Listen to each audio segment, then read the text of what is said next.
by golly, I sure you betcha. We gotta try that again. But hello there, by golly, I sure you betcha. Hello there. God is good? All the time? God is good. If you truly believe that's the "yeah, sure you betcha." Oh, that was nice. It's nice to know I'm not the only Norwegian here this morning. Say, you know what Goldie did the other week?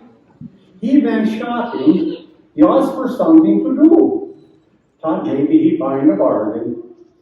So he went into this appliance store there. They was having a big sale. And he's looking around and by golly, what he thought he found a bargain. So he says to the salesman there, he says, "I'd like to buy this TV." The salesman says, "I'm sorry, we don't sell to Norwegians." So when he goes home and puts on a hat and a fake mustache, and he goes back and says, "I'd like to buy this TV." The salesman says, "I'm sorry, we don't sell to Norwegians." Or he thought, "Oofta, he recognized me." So when he goes home, waits a couple of days, he goes back, or he put on a whole complete costume, goes back, and he says, "I'd like to buy this TV." The salesman says, "I'm sorry, we don't sell to Norwegians." By this time, Ole's getting a little frustrated there. He says, "How in the world could you tell that I'm a Norwegian?" And the salesman said, "Well, for one thing, this is a microwave."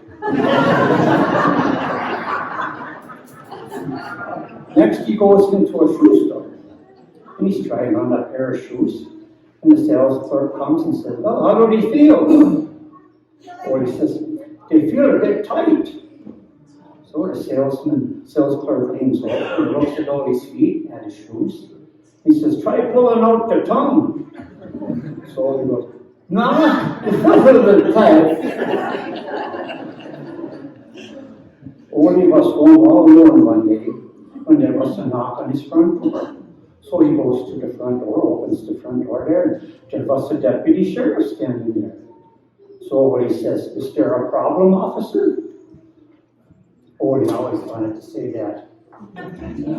So then the deputy asked Ole if he was married, and if so, if he had a picture of his wife. Ole says, "Yeah, sure." So he goes and gets a picture of his wife, Lena, hands it to the deputy. The deputy looks at it, shakes his head, and he says, "I'm sorry to have to tell you this, sir, but it looks like your wife's been hit by a truck." Oh, he says, "Yeah, I know that, but she's got a great personality and is an excellent cook." Ole wasn't feeling good for a while there, so Nina took him to the doctor. The doctor examined him. After the examination, the doctor pulled Ole's wife Lena aside, and he says, "Your husband has a very sensitive heart, and I'm afraid he's not going to make it unless you treat him like a king, which means you have to be at his beck and call 24 hours a day, and he can't do anything for himself."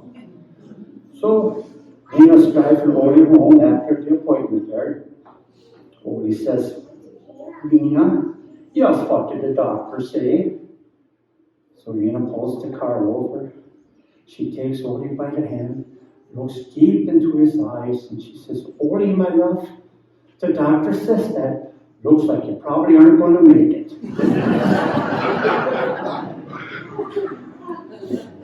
Ole finally scraped up enough money to fly to Norway to see his relatives. And he was so excited and happy when he got on the plane that he took the very first seat he came to in first class.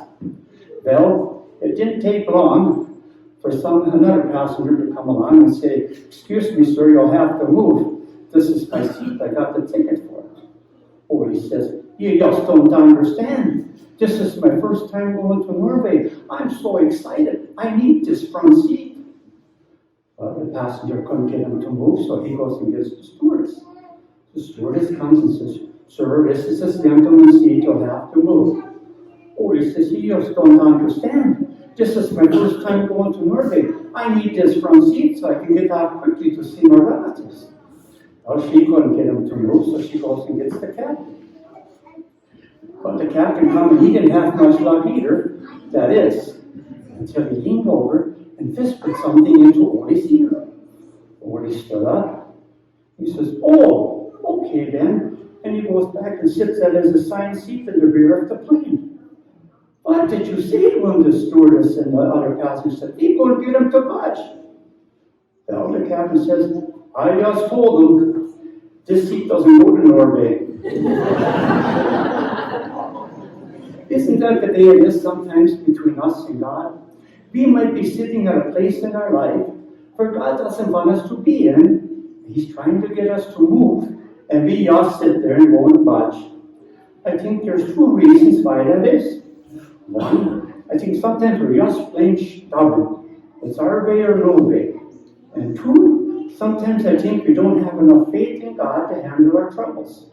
Maybe He doesn't move fast enough for us, or maybe He doesn't do things the way we would. But when we hand our troubles over to God, they're handled the right way, the only way. Sometimes you just got to be quiet and listen. Because just maybe, God's leaning over and whispering to you, where you're sitting in life right now, that seat doesn't go to my kingdom. You got to move. We want to be where God wants us to be. Well, that's food for thought for today. You think about that. Have a marvelous day, and I thank you.